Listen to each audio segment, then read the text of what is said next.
কে কেন্দ্র করে যে স্মৃতি আহ মানে স্মৃতিঘর তৈরি করার কথা ছিল সেটা ব্যর্থ হয়েছে, সেটা সে পারেনি।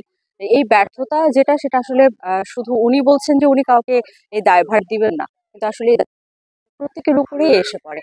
তার কারণ হুমায়ূন আহমেদ কিন্তু একজন ব্যক্তি হুমায়ূন ছিলেন না। উনি আমাদের দেশের জন্য, রাষ্ট্রের জন্য কিন্তু একটা গৌরবের ব্যাপার ছিল। হুমায়ূন আহমেদ যে গল্পগুলো লিখেছিলেন বা তার যে লেখা বইগুলো ছিল সেগুলো কিন্তু উনি একজন নির্দিষ্ট ব্যক্তির নামে দেয়নি যে এই একজনই খালি এই নাম, সুনাম, খ্যাতি সবকিছু ধরে রাখবে বা বহন করবে।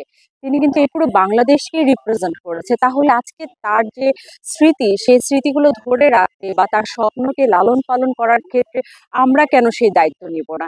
এটি আসলে আমাদের জন্য ব্যর্থতা, দেশের জন্য ব্যর্থতা, রাষ্ট্রের জন্য ব্যর্থতা।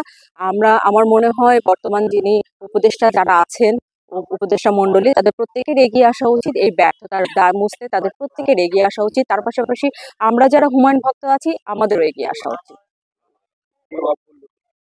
হুমায়ুন আহমেদ বছরে ২টি বার এই নুহাশপল্লীতে আমরা যারা হুমায়ুন ভক্ত রয়েছে যারা আসি, তার সৃষ্টি কর্ম, তার লেখা চলচ্চিত্র, তার গল্প, এগুলো এমন ভাবে তৈরি করা যেগুলো আপনি পড়লে তার ভক্ত না হয়ে আসলে যাবেন না।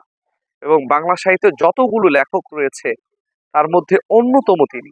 কারণ ওনার প্রতিটি লেখার বাস্তবতা নিরিখ আছে, প্রতিটি লেখা এই সমাজকে প্রতিনিধিত্ব করে, তার প্রতিটি লেখা এই মানুষকে প্রতিনিধিত্ব করে। অর্থাৎ হচ্ছে তিনি যা করে গেছেন কোনো না কোনো ভাবে সেটি মানব সভ্যতার কোনো না কোনো জায়গায় সেটি হচ্ছে প্রতিচ্ছবি আমরা দেখতে পাই। তো হুমায়ুন আহমেদ সেই জন্য আরো বেশি ভক্তদের হৃদয়ে বেঁচে আছেন।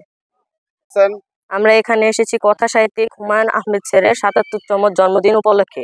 এখানে আমরা মণিপুর মধ্যপাড়া সিরাজউদ্দিন খান স্কুল অ্যান্ড কলেজ থেকে এসেছি। এখানে আমাদের শিক্ষক আমাদেরকে নিয়ে এসেছে। আমরা আমাদের এখানে প্রথমবার আসা, আমরা এখানে এসে অনেক কিছু শিখতে পারলাম, অনেক কিছু জানতে পারলাম। হুমায়ুন আহমেদ স্যারের সম্পর্কে আমরা অনেক কিছু জানতে পারলাম, শিখতে পারলাম। এমনকি এই জায়গায় আমরা অনেক কিছু জানতে পারলাম যা আগে কখনো আমরা জানি না বা দেখতে পারিনি। এখানে অনেক কিছু রয়েছে, বিভিন্ন ধরনের ঔষধি গাছ, বিভিন্ন ধরনের গাছ, অনেক ধরনের গাছই রয়েছে এখানে। একজন বৃক্ষপ্রেমিক ছিলেন উনি। নুহাশপল্লীতে প্রায় ২ শতাধিক ঔষধি গাছ নিজ হাতে বুনেছেন এবং যেদিন শেষ এখানে আসেন সারাদিন ছিল ওনার এই বৃক্ষ রোপণ কর্মসূচি এবং সারাদিন সে এই ২০০ চারা রোপণ করেছেন এবং শেষ পর্যন্ত তারপর আর এখানে আসা হয় না এবং শেষে লাস্ট হয়ে ফিরে। জন্মদিনে এসেছি, বাবা নিয়ে এসেছি, খুব ভালো লেগেছে। ওখানে অনেক কিছু দেখেছি,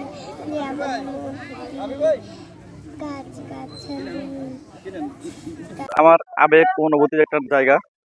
আসলে হুমায়ুন আহমেদ স্যার এদেশে মানুষকে লাইন ধরে বই পড়তে শিখিয়েছে, বই কিনতে শিখিয়েছে, বৃষ্টিতে ভিজতে শিখিয়েছেন, জ্যোৎস্নায় সাঁতারতে শিখিয়েছেন।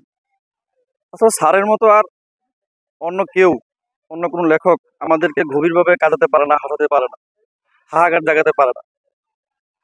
স্যার নেই, আজ এক যুগেরও বেশি সময় স্যার নেই। এই না থাকার মধ্যেও যে কিভাবে প্রবলভাবে থাকা যায় বাংলা সাহিত্যে, এই হুমায়ুন আহমেদ স্যার তার অনন্য উদাহরণ।